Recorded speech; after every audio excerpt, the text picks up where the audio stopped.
Startuprad.io, your podcast and YouTube blog covering the German startup scene with news, interviews, and live events.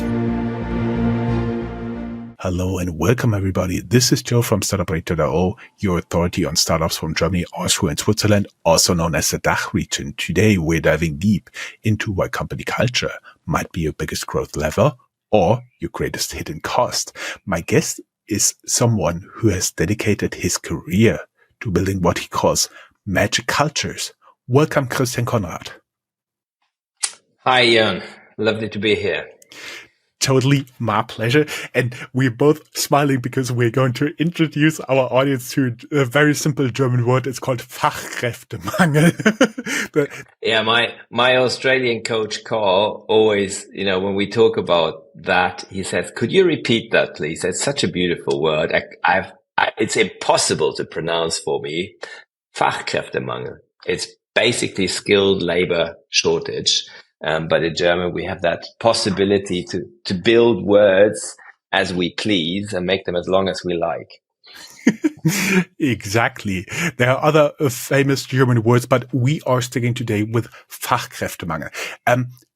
Taking a quick bio from you, you have been the former marketing director at Kellogg's, not only marketing cereals, I do believe, for the DACH region. You have been formerly with Unilever, also a food company behind a lot of brands for cooking. Ice comes to mind, and a lot of other stuff. You are the founder of Engagement Booster. You are the author, attention again, Magnetische Unternehmenskultur, meaning the book is called Magnetic Company Culture. And you are on a mission to put 1 million to help 1 million employees to smile by 2035. Guys, right. If you're struggling with retention, recruiting, or employment motivation, stick around.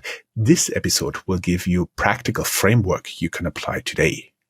So let's set the stage. Why does culture matter? What I always have in mind is that culture eats strategy for breakfast. I don't remember who did this famous saying, but yeah, exactly.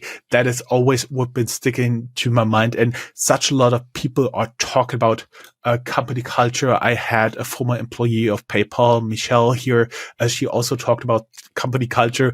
And I vividly remember we both talked about if you first hire people, take away their parking spots, and then start talking about company culture, you completely misunderstood something. So, Christian, your vision is 1 million more smiling employees by 2035. What does that look in practice, and how did this mission begin? We actually measure it. We measure those smiling people because I define them as people who no longer are just okay with the place they're working at, their place of employment, but they're actually really happy or highly engaged. So the difference between being enthusiastic and being just content is the key thing. And that's because that's why they're smiling. And what we're using is the Net Promoter Score system. So we measure the Net Promoter Score for employees, and that gives you exactly that distinction.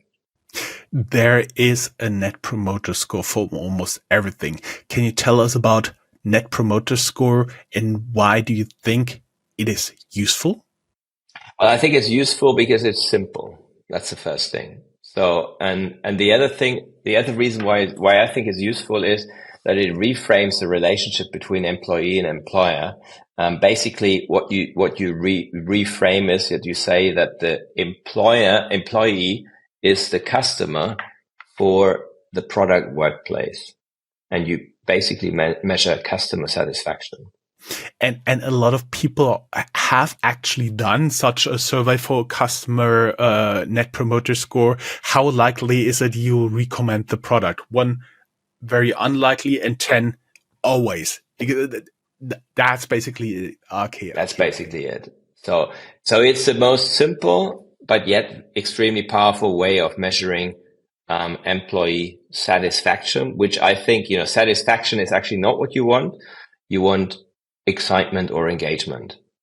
And the people who are merely satisfied are usually on the 10-point scale are the 7 and 8. The ones that respond. How likely is it that you will recommend your employer to others, family and friends to others, and they say 7 and 8. And quite a lot of people say, well, that's okay. And that's exactly the problem. That's okay. And that doesn't mean you're a smiling person. Smiling faces are those people, or smiling people are those people who turn from being below 9 or 10 to a 9 or a 10. Mm-hmm. I see. So 1 million smiling employees. When did you start and how far have you gotten? So we started 2 years ago with the first client who ran the whole program, the Engagement Booster program.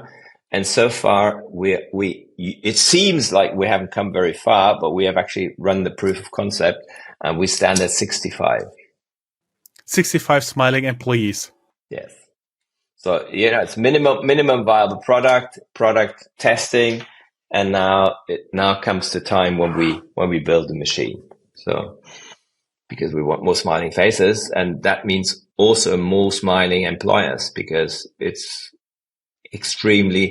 has extreme high correlation with productivity and other economic factors. Okay, that means for including this year, you have to put a smile on around 100,000 employees per year, and I assume it will go like a little bit more fewer this year, and then getting on and on and on. Yeah, we're planning to sort of start scaling, fully scaling in about 3 years. So that's when it takes off. I see. Let's get back to our favorite word. You've argued that Fachkräftemangel is often self-inflicted. What's behind this provocation? Well, I think that a lot of companies, because they don't invest enough into the relationships they have with their employees, have the problem of a lack of skilled labor, of Fachkräftemangel. They're actually to blame themselves. It doesn't happen by itself. It's like, I don't know who said that, but if you say that, if you liken a really competitive corporate culture with climbing a high mountain, then, if you see someone on top of a mountain, you can be fairly sure they didn't fall there. So it doesn't happen automatically. You need to climb the mountain. So it usually requires a transformation. It requires investment of time and resources, and you don't get there. It's as unlikely to just happen to have a strong brand, which also everybody would say, okay, yeah, I agree. That doesn't happen automatically. It takes 3 to 5 years to build a strong brand with a lot of investment and dedication. And the same goes for a strong corporate culture that has a high engagement level. Mm-hmm. We're talking mostly because that's the main concern of our main audience, Fachkräfte, meaning qualified employees. For example, doing marketing, most of the time doing coding, or engineers and so on and so forth. Highly qualified people. I was wondering, when I was thinking about that, how high does it apply? So how high can you really put that in terms of level? Because most people who would be subject to this magnetic company culture would be on the employee level, but basically you have to scale it all the way up the ladder, up to the top management, right? Yes, that's why if you run a transformation program, my belief is you always have to go top down, whatever you want to transform. And in this case, you want to increase the emotional connectedness people feel with their employer, i.e. engagement. That's my translation of engagement, the emotional connectedness. And if you want to transform that within the organization, you have to start top down. So I always start with C-level. Okay, we are already in your framework. Let's define your core framework. What makes a company culture truly magnetic? For me, the key factor is actually what the Gallup Institute, the American Research Institute, Gallup calls engagement, and I translate as meaning emotional connectedness. If you have a high emotional connectedness with your employer, you have a magnetic culture. So if the majority of people have a high likelihood to actually recommend their place of employment to others, that is the highest level. Mm-hmm. And many people do confuse company culture, having a good company culture, with having a fancy office. Can you try to differentiate between having a fancy office and having a fancy or magnetic company culture? I mean, I would say that having an office where people like to go to, whether it's fancy or not, you can debate whether the fanciness actually makes people want to go there. I think that a shoddy office actually is a disincentive for people to go to the office. So if companies complain that people are working from home too much, they need to make it attractive to get to the office. I think that having an office where people like to go to is very important, because that's where they meet, that's where they connect, that's where they interact. I know you can feel connected when you work remotely, but a lot of companies after post-COVID have actually realized that you need to be together at times, particularly when you work creatively and as a team. Does your framework therefore also or only partially apply to fully remote companies? I would say it applies to all companies, because what it does, it works with what is, right? I mean, whatever your setup is, and if you measure how connected people are, that's where you will get some responses as to how you can improve it. And if people say, because when you ask the question, how likely is it that you recommend the employer, you get a figure. So that's descriptive. All the people are asked a second question, which is, if you're a 9 and 10, what did we actually do? What actually caused you to give us a 9 or a 10? And then you get an open-ended question, and people can write whatever it is that they love about the company. And one of those things you do to get your employee to 9 or 10 on a net promoter score is what you also call engagement boosters. What is it? Can you walk us through, and why it's so deceptively effective? Yes, I mean, what I've spent a lot of time, I would say that I've been thinking about company culture since I finished university. The first time I ever got into contact with corporate culture, I was still at university, because I wrote an essay on corporate culture, marketing strategy to corporate success, because I wanted to win an internship with Lufthansa in New York. That was one of the prizes. Yeah. Did you get it? And I got it. Yeah. Mm-hmm. And that set me up for marketing, because I'd never studied any marketing. So actually, that's corporate culture. That's where it started. And I got to know corporate culture and worked as a consultant for many years.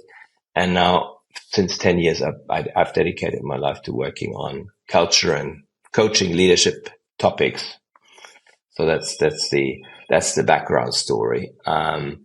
But my engagement booster program is based on the assumption that there are always lead measures that have an over proportionate influence on whatever the goal you want to achieve. And the big audacious goal that we want to achieve is we want to move that fairly fluffy sounding engagement, which isn't fluffy at all, but it's like a big rock, and we want to move it. And what are key levers? And those levers are behaviors that you can display daily or weekly. So something that you can do, or whoever you are in the organization, any day of the week. That's a lever. Can you give us an example of such engagement boosters? I have identified 3, and I wouldn't say they're the only ones, but they have an overproportionate influence on engagement. The first one I call connective listening. So that's listening with the intent to strengthen the connection. Like if I'm listening to you, not with the intent to reply, but actually with building a connection, something changes. Now we're in an interview, so, it's not necessarily, we will create a connection through the interview if we also listen to each other. But it's a mindset, and then it's also a practice. And the economic benefit of that is first and foremost that you reduce the number of misunderstandings that happen. And one of the big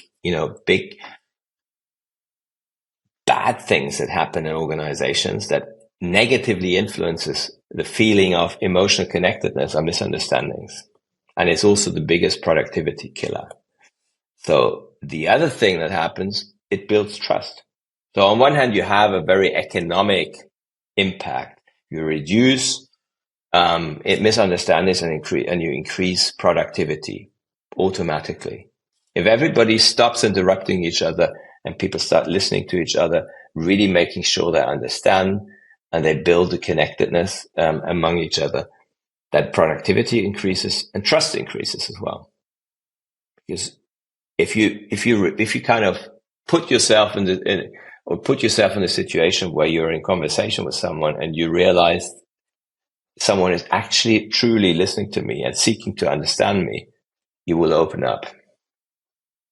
And wherever trust is high, speed of execution goes up and transaction costs go down. I like that idea for multiple reasons, because my next question, we'll soon get to that, is talking about emotional connections that also disqualifies, if you can measure that, if you're really serious about that, that can basically help reduce the number of bad bosses if you're not just looking at financial KPIs, which is something I really, really like.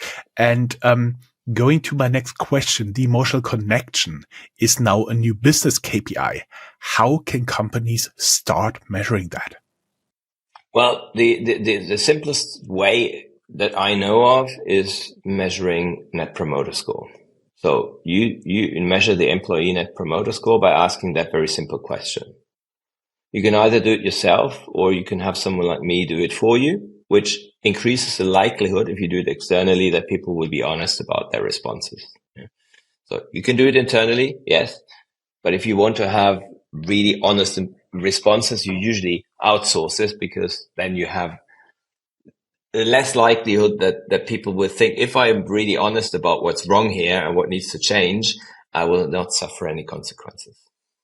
But that's what you can do. You can measure that. You can ask that question. There are other methodologies that you can use. There's a Gallup engagement index. You can enlist Gallup. That's 12 questions, the so-called Q12. That's another way of doing it. So there is a number of different ways of measuring that. But I love it if you measure it, because what you can measure, you can manage. What you can't measure, you can't manage. Exactly. The thing is, I was thinking at one point, because you have a MVP, but at one point down the road, this KPI would also influence and show up in other KPIs that you then usually measure. For example, what comes to mind is employee turnover. Absolutely. Sick leave, productivity. Mm-hmm. What's one cultural shift you've seen transforming hiring or retention metrics overnight? I have one of the clients that I've been working with. They report that the quality and numbers of their employees, of their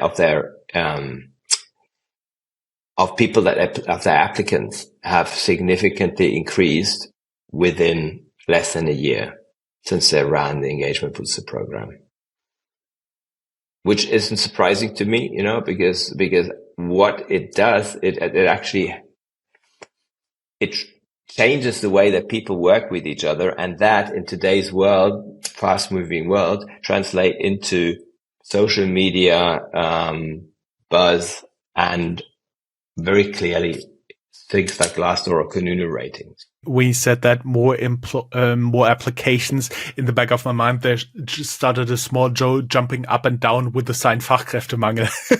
Exactly. And for that company, that's hugely important because they're growing at a double-digit rate. So that is not something, that's not a small thing. You know, if you are desperately looking for highly qualified staff to fuel your growth, if you can't get them, you get what I call non-turnover. You know, you get a lack of growth simply because you can't staff your projects. Mm, yeah. I'm always curious about the experiences of our audience. So I was wondering, guys, what's the smallest cultural habit that make a big difference in your company? Share it with us on LinkedIn or tag us at X, Blue Sky, or Threads at Startup Radio. Christian, let's do a deep dive. Leadership, trust, and culture design. You speak about leading with love instead of fear. What does it mean in the boardroom? Just to be sure, nobody heard this wrong. I said boardroom, you dirty minds. Well, I think there's a choice that every leader has. How do you want to lead? So if we contrast the two paradigms, then leading with love would be seeing the person as well as the financial KPIs and figures. And leading with fear usually means seeing less the person, but just using people to achieve your means, which is a huge difference, right? And if you lead with love, it doesn't mean that you are fluffy or soft. It means that you are respectful, firm, have a clear vision, but people actually are a huge decisive factor in the way that you manage and lead. If you lead with fear, people are usually not really a big factor.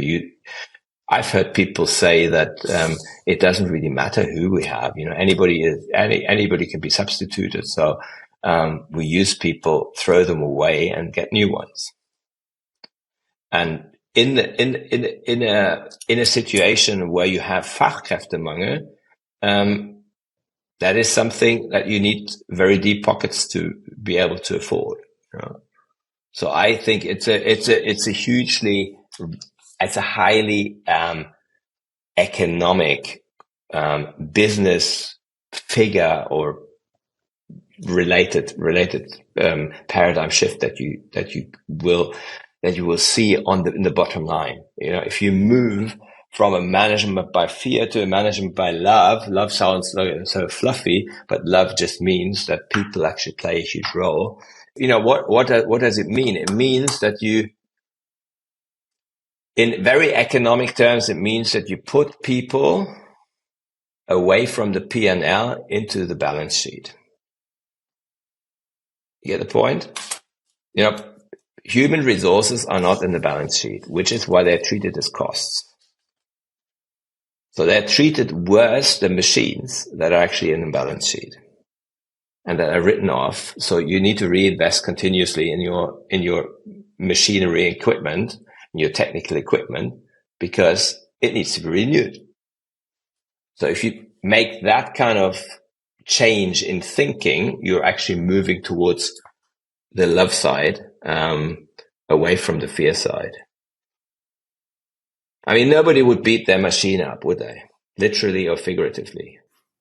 Actually, what always comes to mind is the typical Machiavelli misquote: "It's better to fear to it's better to be feared than to be loved."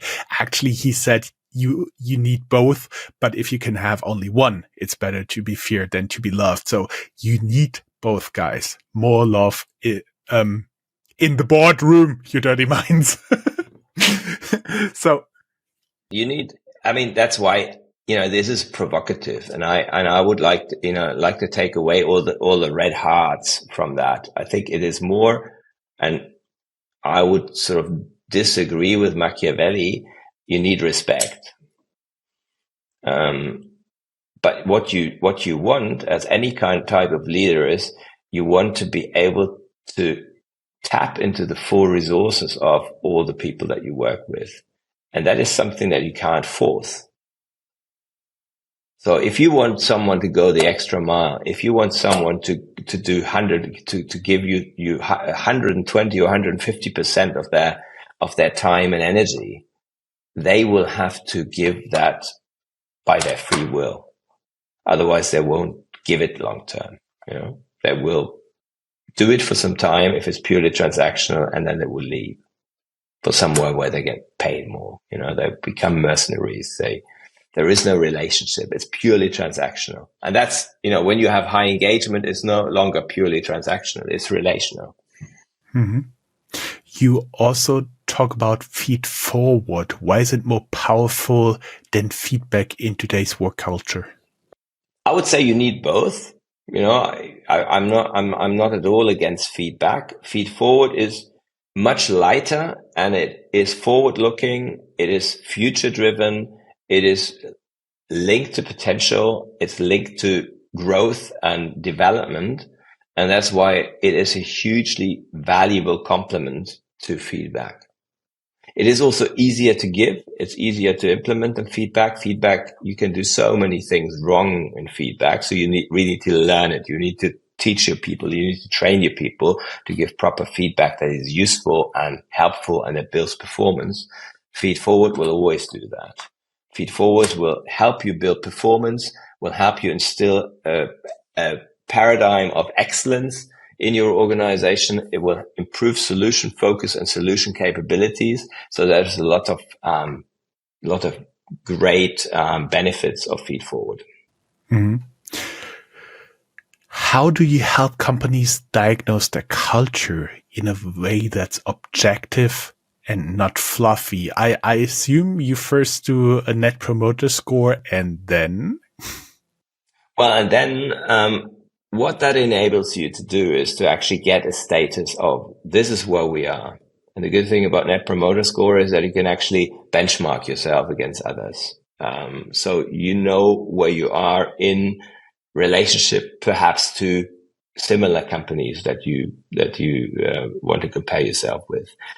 And that means that you have a baseline that you can then formulate objectives against. So that's the first thing that we do. When we look at the results from the survey, the next step is to say, where do we want to go? Where do we want to be in 6 months, 12 months, 18 months, 24 months? We don't have to look any further. We can say, okay, what's our 5-year vision? That's possible. But then I will be very operative. I would say, okay, let's look at the next 12 months. What do we want to achieve and how do we get there? And then we define measures how to get there based on the responses that we get. Let me talk a little bit around my next question. It's about the hidden cost of disengagement that most companies underestimate. So basically, if you do that thoroughly and well, get people more engaged, you will see KPIs going up. But what is the downside when you don't have engaged people? You can say basically all KPIs are going down, but do you have some experience of your limited experiments that you did, which KPIs are going to improve by rule of thumb or something that people can get an idea of what they are underestimating with a bad company culture there? Well, for instance, let's take turnover, employee turnover.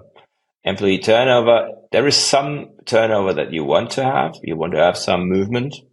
But the unwanted turnover is something that costs companies huge amounts of money. And if you can reduce that, and that will reduce if you increase the number of highly engaged people, because they will not want to leave as easily as people who have not got any strong emotional connectedness. So that is one that people underestimate. The companies underestimate how, because there is no line in the P&L for turnover, but they underestimate how much it costs them. Often what they do is they say, okay, how much money does the average person, do I pay the average person? What are my costs? And what I always challenge them with is, do you actually hire an employee to just deliver the value that they cost? That would not be good business. Good business is you need to get a return of a minimum of 2.5 times the investment that you give. So let's say someone makes 100,000 euro, and you have what we in German call, another nice word, Lohnnebenkosten. So all the other costs associated, another lovely German word, very long.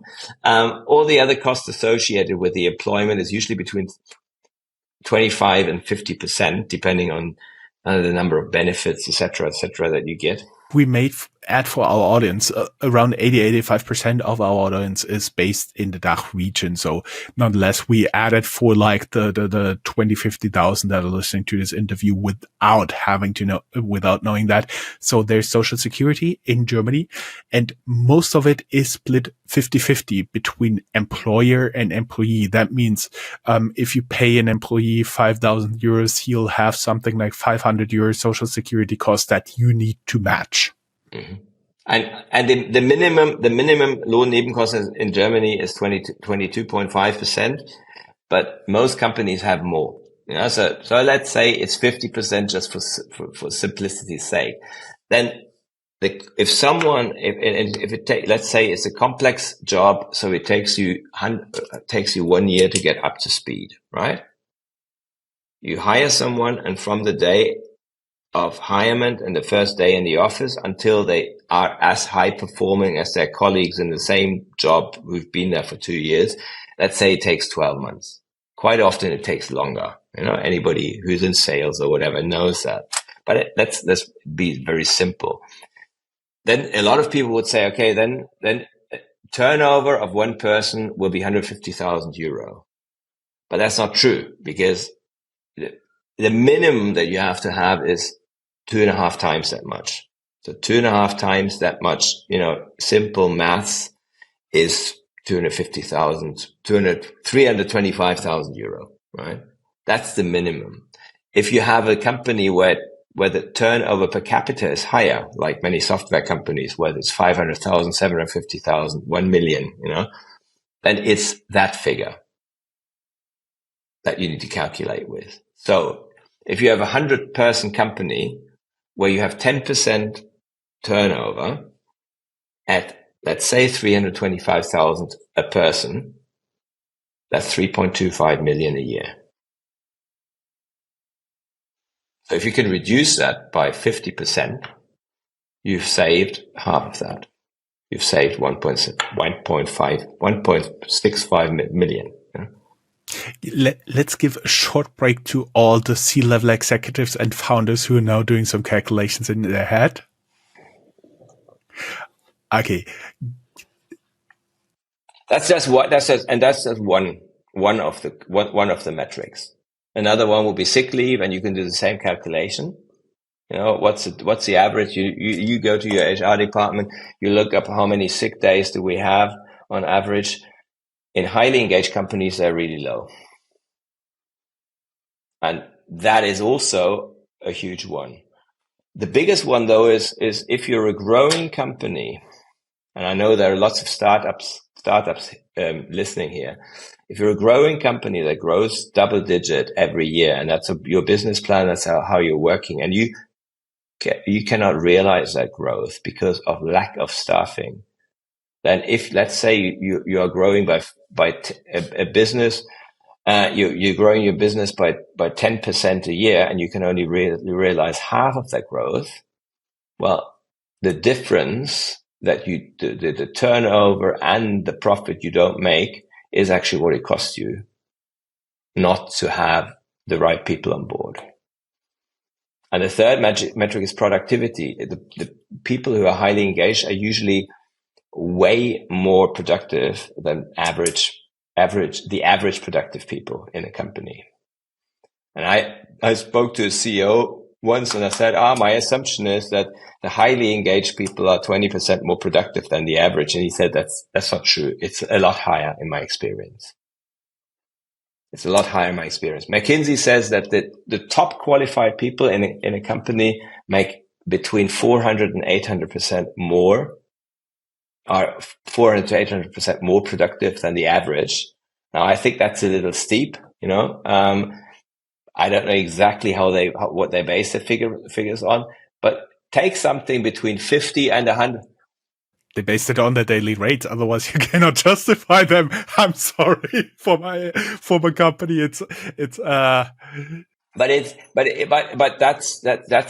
I'm just giving examples. And when I work with management teams to understand the dynamic, the business dynamic of engagement, I usually use turnover and productivity as a sort of example, because it kind of highlights A, the cost, but B, the potential. Now, if you could drive productivity by 5 or 10 percentage points in your organization, what will that mean for you? And it means that investing in engagement is actually a business case. How much do you need? How much money do you need to invest to drive engagement is relatively modest in comparison to the potential gains that you have. Yes, it requires commitment, time, a certain budget. That's for sure. But the rewards are usually 10 to 20-fold. We've been talking a lot about KPIs, but psychological safety is everywhere in theory. How do you embed it, especially for your clients? How do you recommend they embed it in their daily operations? That's a good link to the second engagement booster behavior, which I call positive reinforcement. And positive reinforcement is not the same thing as simply telling someone, good job. That's what some people think is positive reinforcement. Positive reinforcement means exactly that. It means linking up as a leader, or as a leader or manager. You observe what are the psychological needs that people have. And the most basic one is psychological safety.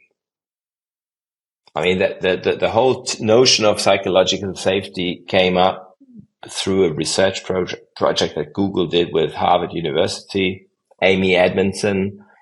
The project was called Project Aristotle, and what Google wanted to find out together with Amy Edmondson was what factors drive high performance in teams. And they isolated a number of factors, and the most basic factors, the foundational factor, was psychological safety. And if you take a step back, it's easier to understand why, because if you feel safe psychologically, you will share whatever is on your mind. You will not be afraid to make mistakes. That will drive you. As a team, you will find out if things go wrong much, much better. Trust will go up. People will be able to share both their strengths and weaknesses, and teams can form. Performance goes up, but that's the basis. And if you manage by fear, going back to our discussion before, people will not feel safe. So they will hide. They will either withdraw, fight, flight, or freeze. Those are the results of if you're scared, if you're in shock, if you're in fear, and you will not give your full potential to your team. Far from it. I see. Can you explain how the Kano model applies to employer branding? Yeah, the Kano model is a model from customer satisfaction. So it's a Japanese model. Kano was a Japanese, I think, engineer, and he said that there are 3 factors that constitute customer satisfaction. The basic factors, which is basically, let's say you have a product like a washing powder, and the washing powder has a basic thing that it should do, a basic job to be done. And that job to be done is to clean something. So if a washing powder doesn't clean, that basic factor is actually violated, and people will be unhappy with the performance of the washing powder. You cannot substitute that basic service that the washing powder gives with something on top, like, oh, it washes at 30 degrees, 30 degrees as well as 60 degrees. If it doesn't wash, it doesn't matter. Now, let's say you have a washing powder that's doing a really good job. It washes perfectly. And in addition, you can actually turn down the heat on your washing machine, so you save some energy. That is a performance factor. So that performance factor will actually differentiate yourself, at least for some time, from the competition. After a while, others will adopt and will say, okay, and then becomes maybe even a basic factor. But the key thing in a product or a brand that you want to achieve is the kind of excitement factor, that people are excited about your product or brand. And that is something that's not easy to achieve, but if you achieve it, you have more competitive insulation, you have less price sensitivity, and people are excited about your product or brand. They will be linked to it. They will not easily switch, and they will stay with you because you continuously surprise them and excite them. And that's the same thing if you do the reframe now. Okay, let's say the job is actually the product. The question for you as the product designer, as the manager or HR department or people culture department, or whatever, how can we design the culture with the job is in a way that people aren't just basically satisfied with the pay they get, the safety they have. Those are all basic factors, right? All the benefits that they get, the performance factors. But how can we create that kind of excitement that people feel emotionally connected, that they feel they have friends at work, they have a place where they can belong, they can fulfill their dreams, their mission, they can feel that they are part of something bigger than themselves. Those are potential excitement drivers that actually create that kind of high emotional connectedness. So that's how the Kano model kind of relates to the Net Promoter Score model as well, because usually you find those excitement factors with the 9s and 10s. I had to smile when you talked about jobs to be done, because you are in company of Tony Ulrich, the inventor of Jobs to be Done, made famous by Clayton Christensen. We link down here in the show notes to his interview. I love Clayton Christensen's description of Job to be Done. You know that video where he talks about the milkshakes? Yep. Yeah. I'll try to link this here down in the show notes. Mm-hmm. So you could say, obviously, what's the job to be done with a job, right? What's the job to be done for the customer, i.e. the employee? You as an entrepreneur or as a manager or as a director, the job to be done is that they perform a good job for the company. But turn it around and say, okay, change the perspective to a customer perspective and not to a supplier perspective, from a supplier to a customer perspective, and say, what is the job to be done for my potential employee that I want to attract? And it changes the way you think. Mm-hmm. How do you address founders who say we're too small to care about culture yet? I think that's a fallacy. I mean, that's as if you would say, I want to build a house and I'm too early on in my building process to lay the foundation. I would say that if you don't think about that from day one, you will have a hard time, because then you will have to change something again. You have to change the whole setup, perhaps. I think you need a vision for the culture you need to drive your business model. So it is one of those strategic decisions that you have to make early on to ask yourself, what kind of business, what kind of environment do I want to create, and I would be very business oriented. What's the business environment that is best suited for my business model to achieve my vision, my goals, my business objectives, and really try to ask your potential employees, the ones that you would love to hire, what kind of environment they need to be at their best. And then you build the culture accordingly. Begin with the end in mind,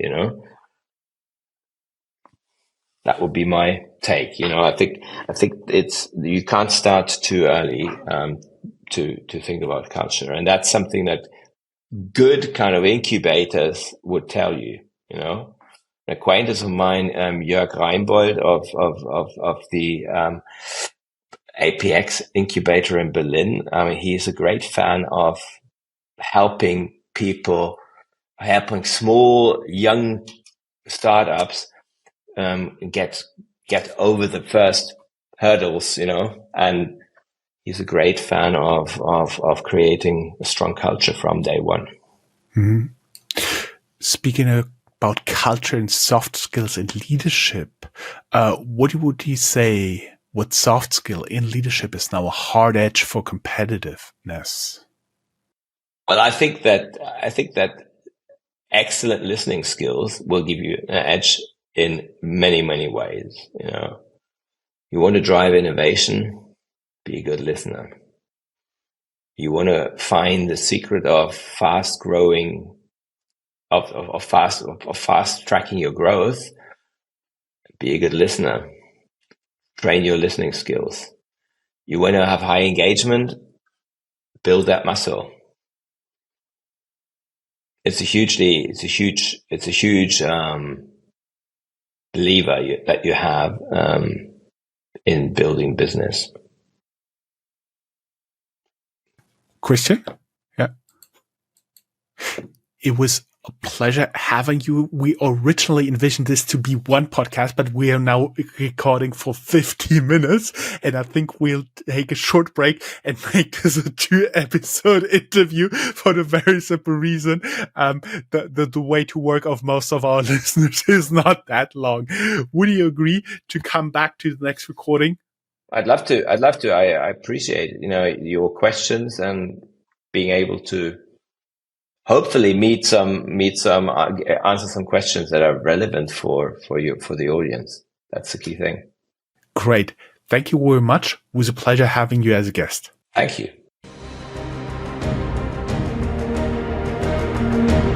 That's all, folks.